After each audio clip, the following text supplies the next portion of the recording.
Bapak Ibu Jemaat Tuhan yang saya kasih di dalam Yesus Kristus, pada hari ini kita akan belajar dari Injil Markus. Injil Markus pasal 4 ayat yang ke-35 hingga ayat yang ke-41. Injil Markus pasal 4 ayat 35 hingga ayat yang ke-41. Saya akan membacakan bagian firman Tuhan ini untuk kita. Jemaat Tuhan silakan memperhatikan Alkitabnya masing-masing. Judul perikop di atas ialah angin ribut diredahkan. Ayat yang ke-35. Pada hari itu, waktu hari sudah petang, Yesus berkata kepada mereka, "Marilah kita bertolak ke seberang." Mereka meninggalkan orang banyak itu lalu bertolak dan membawa Yesus beserta dengan mereka dalam perahu di mana Yesus telah duduk, dan perahu-perahu lain juga menyertai Dia. Lalu mengamuklah taufan yang sangat dahsyat dan ombak menyembur masuk ke dalam perahu sehingga perahu itu mulai penuh dengan air. Pada waktu itu Yesus sedang tidur di buritan di sebuah tilam. Maka murid-muridnya membangunkan Dia dan berkata kepadanya, "Guru, Engkau tidak peduli kalau kita binasa?" Ia pun bangun menghardik angin itu dan berkata kepada danau itu, "Diam, tenanglah." Lalu angin itu reda dan danau itu menjadi teduh sekali.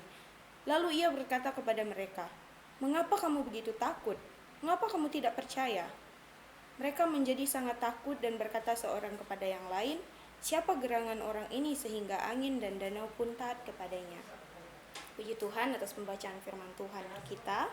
Tema yang mau saya bawa kita pelajari pada hari ini ialah mengatasi badai kehidupan. Mengatasi badai kehidupan. Bapak Ibu Jemaat Tuhan yang saya kasih di dalam Yesus Kristus, adakah yang tidak pernah mengalami badai atau kesulitan di dalam kehidupannya? Tentu saja tidak.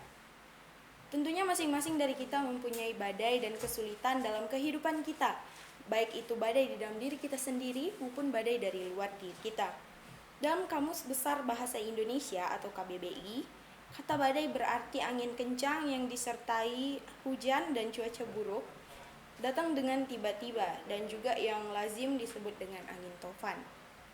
Dalam bahasa Yunaninya, cheimonos, dari akar kata cheimon yang berarti angin topan atau badai.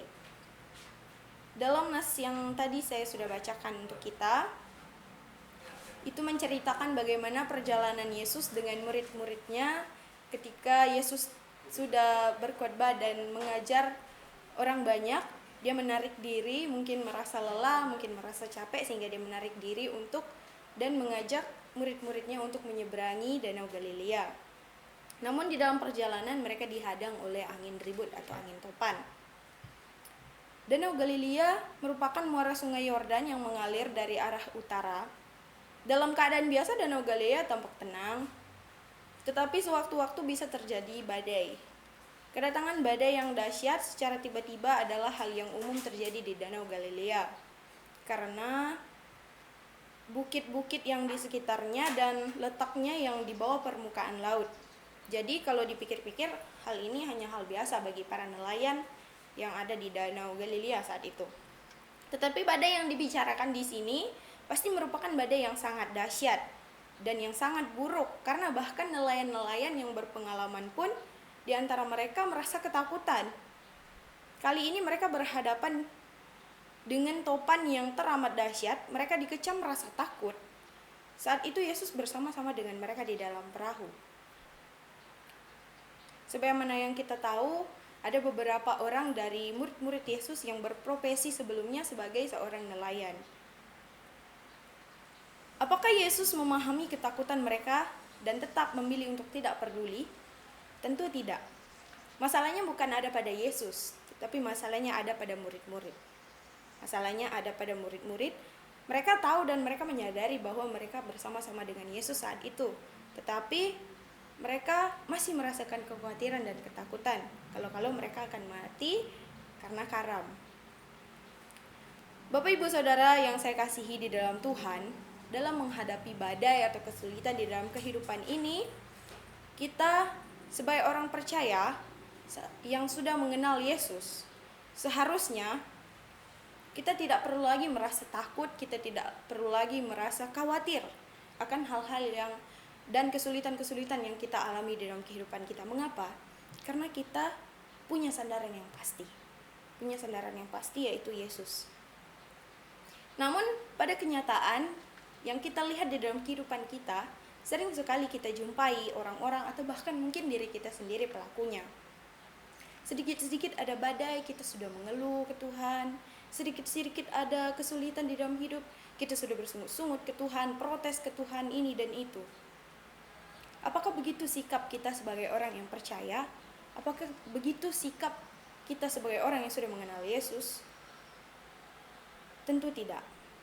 Tentu tidak. Maka dari itu saudara-saudari yang saya kasihi, pada malam hari ini saya ingin kita belajar bagaimana seharusnya sikap kita dalam mengatasi badai kehidupan ini. Bagaimana seharusnya sikap kita di dalam mengatasi badai kehidupan ini. Yang pertama yang harus kita lakukan ialah datang kepada Tuhan. Datang kepada Tuhan. Seperti apa? Tentu di dalam doa. Kita datang di dalam doa. Doa adalah sarana bagi kita untuk berkomunikasi dengan Tuhan. Pada ayat yang ke-38, ketika badai itu mengamuk, hal yang pertama kali dilakukan oleh murid-murid Yesus ialah datang dan membangunkan Yesus yang saat itu sedang tertidur di buritan. Kalau saat ini kan kita nggak bisa langsung datang kepada Yesus dan bertemu dengan Yesus secara kasat mata. Itulah cara kita dalam doa. Itulah cara kita datang kepada Tuhan dalam doa.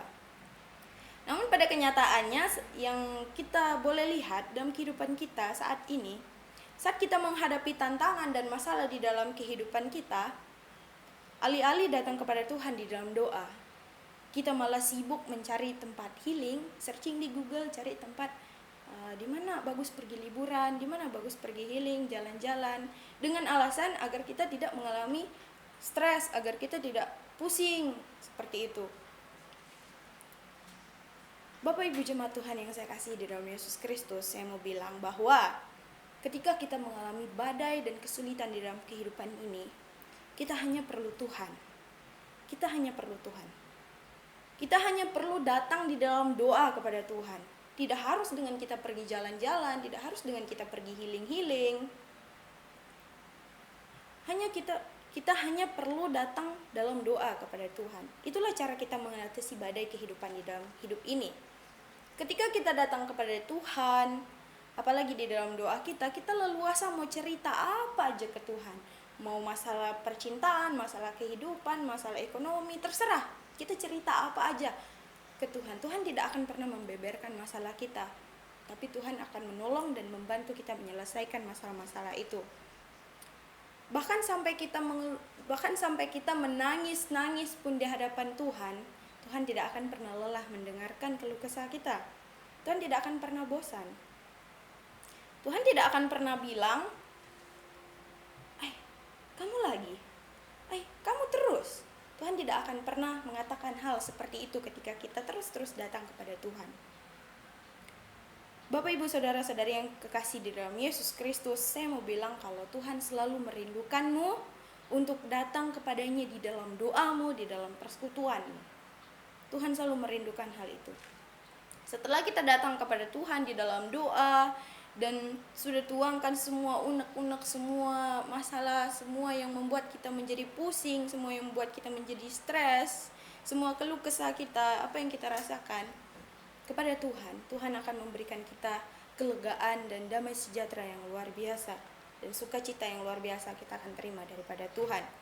Kegelisahan tentang masalah-masalah hidup yang selalu mengganggu pikiran kita akan hilang karena hati kita sudah dipenuhi oleh damai sejahtera daripada Tuhan.